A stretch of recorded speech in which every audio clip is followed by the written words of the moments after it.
Hey guys, Joe here from Tengu, and today I'm taking a look at a game which is called The Rapture is Here and you'll be forcibly removed from your home. Now this is a first-person exploration game developed by one guy. His name is Connor Sherlock, and this was made in Unity engine. And I believe the premise is that you've got 20 minutes to live before the end of the world, I believe, and that's all I know. I don't know too much. I know it's first person, and I'm just going to jump straight in here. So let's click the title there and got a loaded screen with the controls, and in we go. Alright, so we kind of drops into this random landscape here. Oh, hello. Not entirely sure what we're looking at here. It looks like a giant spaceship from Independence Day over there. And we've got the soundtrack, which is actually available on Bandcamp if you're interested. The link will be in the description below. And this game is completely free, I should say, right off the bat, so you can play this yourself. Alright, so let's wander around this. Looks like we're in some meadow. Oh wow. So I'm already getting that feeling of being alone here. Looks pretty isolated in this random meadow. And we're just going to head up to this landmark up here. Looks like we've got some kind of point of interest ahead. I believe there's another one down there, yeah. Wow. So I'm just going to keep on trekking up this hill. Now this game is all about exploration as far as I know. So let's see if we can... Oh wow, there's another point of interest over there, I believe. But let's head to the closest one we have here. Looks like it's on top of this hill. Alright. A few more steps. And here we are. The natural leadership, which with my uncle procured the instruments from the laboratories of Brown University and the Cranston Street Armory and instinctively assumed direction of our venture, was a marvelous commentary on the potential vitality and resilience of a man of 81. Elihu Whipple had lived according to the hygienic laws he had preached as a physician, and but for what happened later would be here in full vigor today. I believe that is the work of famous American author Howard Phillips Lovecraft, or H.P. Lovecraft as he's more commonly known. And he's an American author who wrote a lot of horror fiction. So I believe we're probably going to hear a lot of that in this game from these different points of interest here. So let's keep on heading out and see what we can find. Okay, so looks like we've got more points of interest here. So I'm just going to head up to this one here. Looks like we've got some kind of house in the distance, or some kind of structure at least. So let's just keep on heading up that way. So I believe the premise is you have 20 minutes before the end of the world, so I'm interested. Oh wow. Oh, that is actually following me. Holy shit. Wow, yeah, so oh. So if I turn around and look at it, I do get the sound effect there. So that is literally just following me around. I was about to ask the question if there's actually a timer and the 20 minutes will run out, but I'm not sure if that's the case. But let's head up to this next point of interest here and listen to this dialogue. What I heard in my youth about the shunned house was merely that people died there in alarmingly great numbers. That, I was told, was why the original owners had moved out some 20 years after building the place. It was plainly unhealthy, perhaps because of the dampness and fungus growth in the cellar, the general sickish smell, the drafts of the hallway, or the quality of the well and pump water.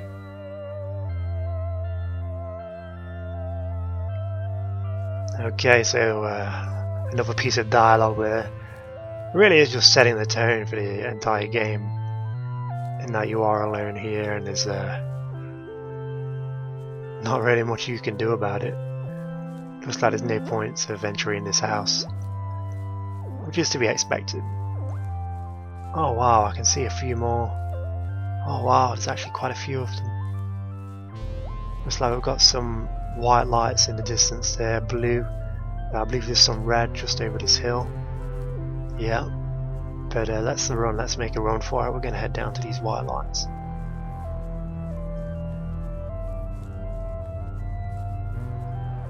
I gotta say, I really do like this music. It really does complement the scenery in the game really well.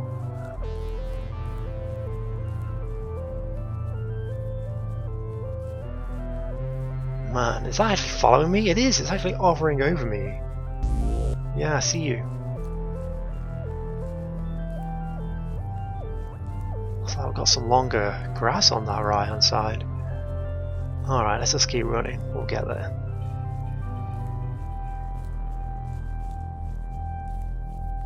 But you know, I am curious to see if this game does actually take 20 minutes to complete.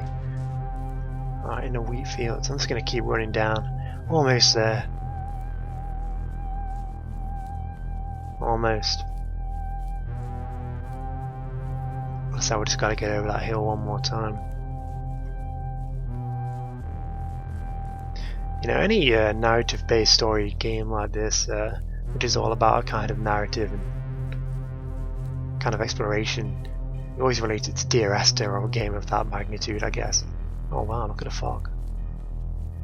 Had I, in full hideous fact, been drawn back to a pre-human world of 150 million years ago, in those dark, baffling days of the amnesia? Oh! Had my present body been the vehicle of a frightful, alien consciousness from Paleogean gulfs of time? Had I, as the captive mind of those shambling horrors, indeed known that accursed city of stone in its primordial heyday, and wriggled down those familiar corridors in the lonesome shape of my captor? Were those tormenting dreams of more than 20 years ago the offspring of stark, monstrous memories?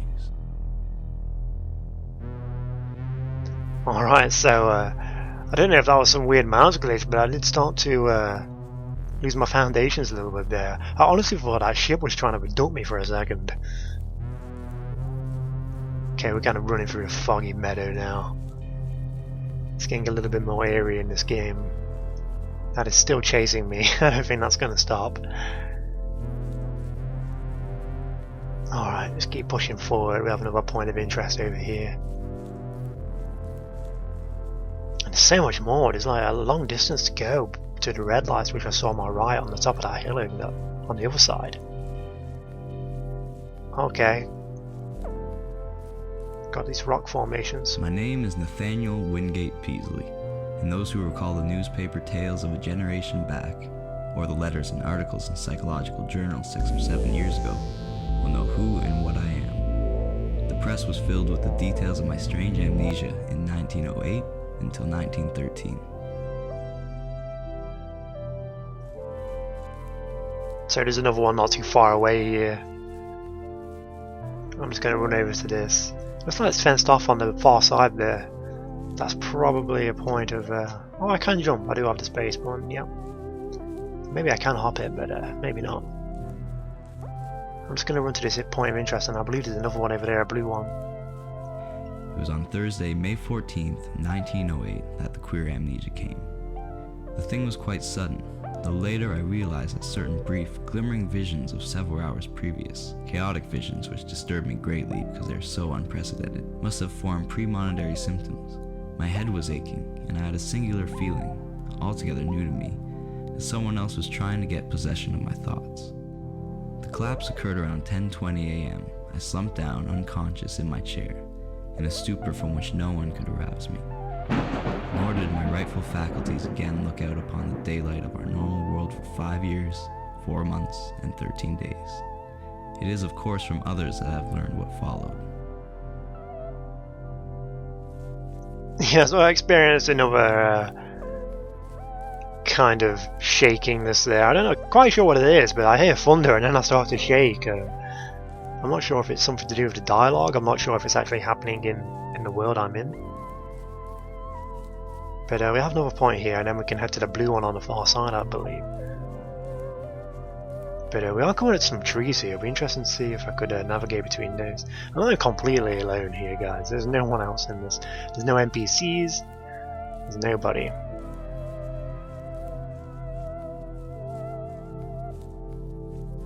I can't help but feel like I'm experiencing this game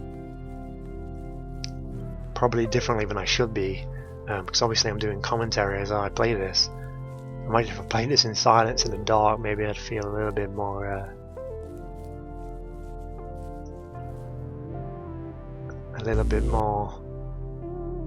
kind of solemn about it. At 3 a.m., May 15th, my eyes opened and I began to speak. But before long, the doctors and my family were thoroughly frightened by the trend of my expression and language. It was clear that I had no remembrance of my identity and my past, though for some reason I seemed anxious to conceal this lack of knowledge. My eyes gazed strangely at the persons around me, and the flexions of my facial muscles were altogether unfamiliar. Even my speech seemed awkward and foreign. I used my vocal organs clumsily and gropingly, and my diction had a curiously stilted quality, as if I had laboriously learned the English language from books. The pronunciation was barbarously alien, whilst the idiom seemed to include both scraps of curious anachronism and expressions of a wholly incomprehensible cast. Wow, so I actually saw the lightning there. So it is definitely happening in the world I'm in. And as we look down here, what are these? It's like Mario pipes or something. Are they just black boxes? Oh wow, interesting. Now we are getting a little bit surreal here. And there's definitely a forest on the left hand side of me. But I'm just going to make a run for this blue light first. I believe the different colours are kind of indicative of maybe the different narrators. So this should be a different voice. The most merciful thing in the world, I think, is the inability of the human mind to correlate all of its contents. We live on a placid island of ignorance in the midst of black seas of infinity, and it was not meant that we should voyage far. The sciences, each straining in its own direction, have hitherto harmed us little. But someday, piecing together of disassociated knowledge will open up such terrifying vistas of reality and of our frightful position therein, that we shall either go mad from the revelation, or will flee from the deadly light into the peace and safety of a new dark age. I shall never knowingly supply a link in so hideous a chain. I think that the professor too intended to keep silent regarding the part that he knew, and that he would have destroyed his notes had not sudden death seized him.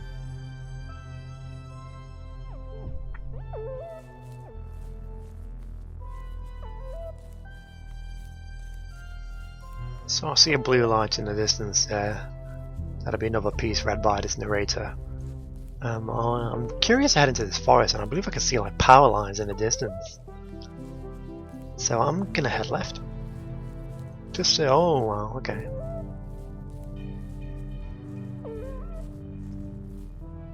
So the grass has just completely changed, and now we're in this area here. It'd be interesting to see how deep I can actually go into this. Oh wow. Yeah, that is shaking my foundations. And I still believe that's kind of like just following me wherever I go. And is that getting bigger as well? Alright, let's just head over to this blue light because it's the only one light I can see. I know there's a red light as well on the far left of me. But let's try and get up there.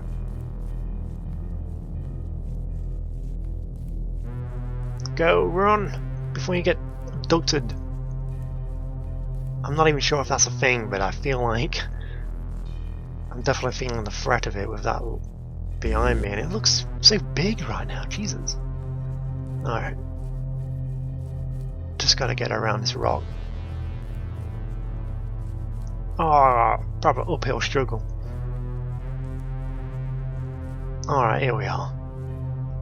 My knowledge of the thing began in the winter of 1927 with the death of my granduncle, George Gamble Angel, Professor Emeritus of Semitic Languages in Brown University, Providence, Rhode Island.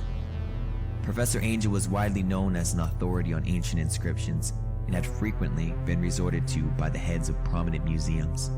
So his passing at the age of 92 may have been recalled by many. And as my granduncle's heir and executor, for he died a childless widower, I was expected to go over his papers with some thoroughness, and for that purpose, moved his entire set of files and boxes to my quarters in Boston. Alright.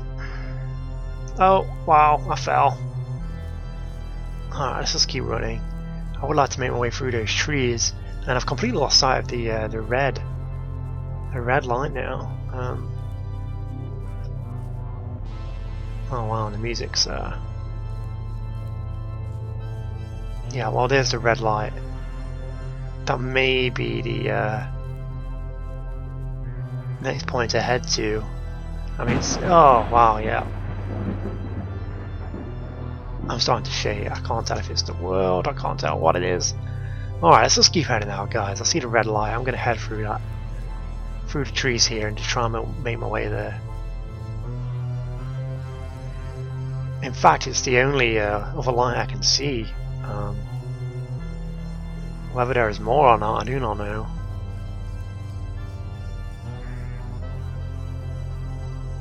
But I'm just enjoying running through the scenery, to be honest. But yeah, this game, guys, if you're anything like me, and I do like my first-person exploration games, as you probably know by now, and they are one of my favourite genres to play. And of course, puzzle games of that nature as well. And this is definitely one of them. This is all narrative-based, completely exploration-orientated, and there's lightning still. If you don't like thunderstorms, guys, do not play this game. And that black spaceship shape is still following me, and I've completely lost sight of the red lights now. So I'm just going to try my way through these foggy trees and hope I come across it sooner or later. I think it's a little bit too more to my right, but I just can't help it being intrigued and just keep going in deeper into this wilderness.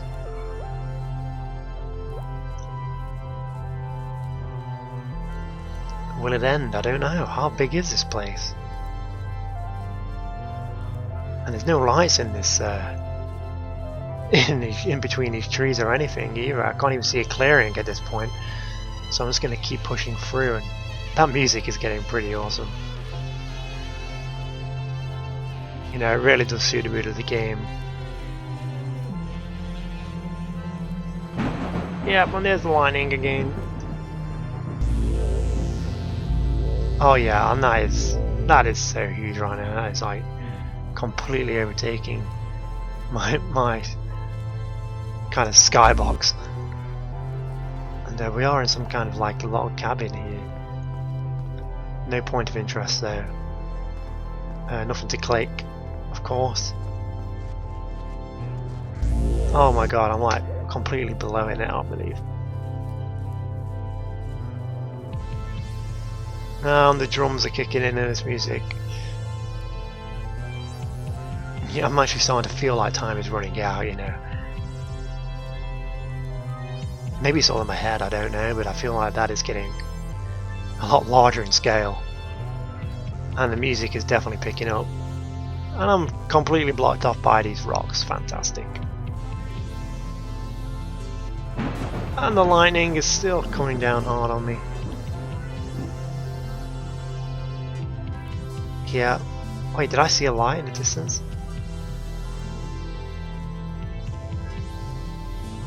Alright guys.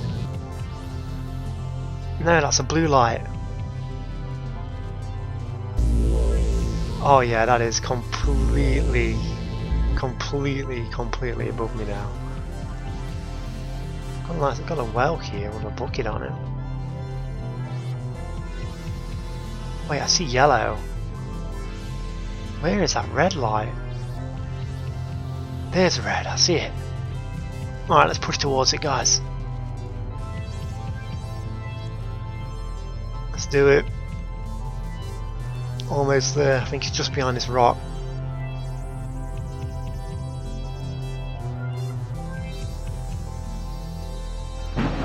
Ah! Here we are.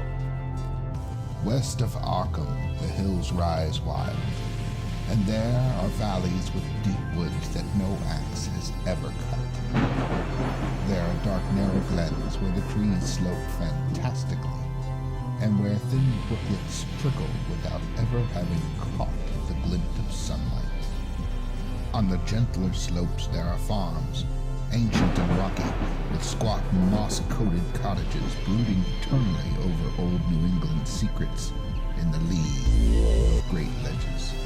Oh wow. But these are vacant now, the wide chimneys crumbling, the shingled sides bulging perilously beneath low gambrels.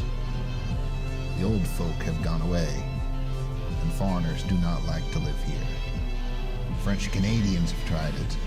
Italians have tried it. The Poles have come and departed. It is not because of anything that can be seen or heard or handled, but because of something that is imagined. The place is not good for the imagination. It does not bring restful dreams at night.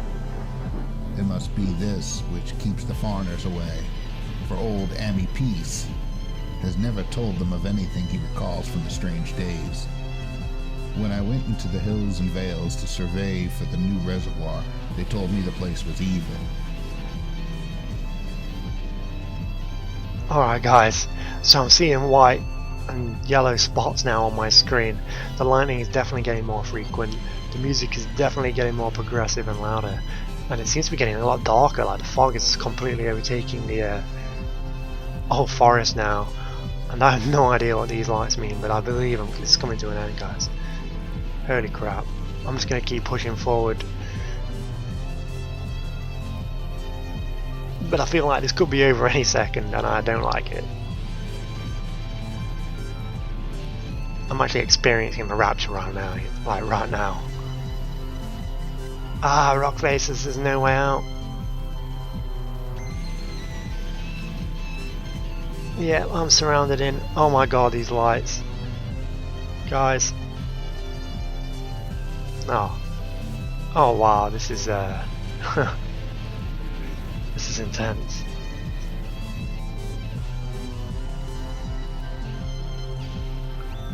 Yeah, I'm experiencing the apocalypse.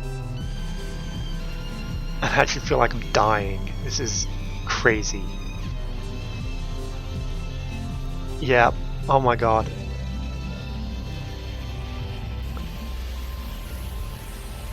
What?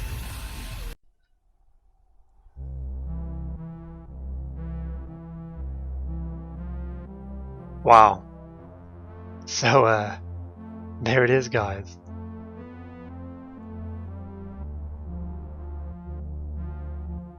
That's the game. It's pretty much just 20 minutes of running around like an isolated world.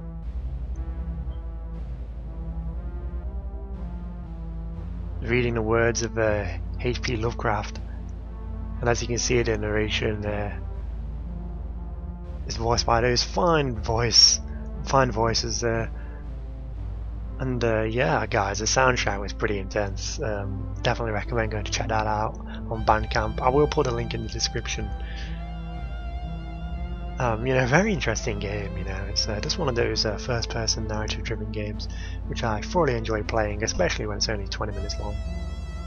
And you know, if you like what you saw, or you know, just go and check it out. Download it; it's completely free. And you know, I would recommend it. Really sets a tone, and it's very poignant and very atmospheric, and very progressive in style. In that the music builds up, the graphics change. You know, you're definitely feeling that overwhelming feeling as you play it, and you really do feel like it's coming to an end. You know, it really makes you feel funny. I can't help but feel like if I was playing that by myself in a little bit more isolated circumstances, that feeling probably would have been magnified by tenfold. But definitely still an enjoyable experience, and I definitely recommend you check it out. And there it is, guys. Thanks for watching, and I'll see you next time.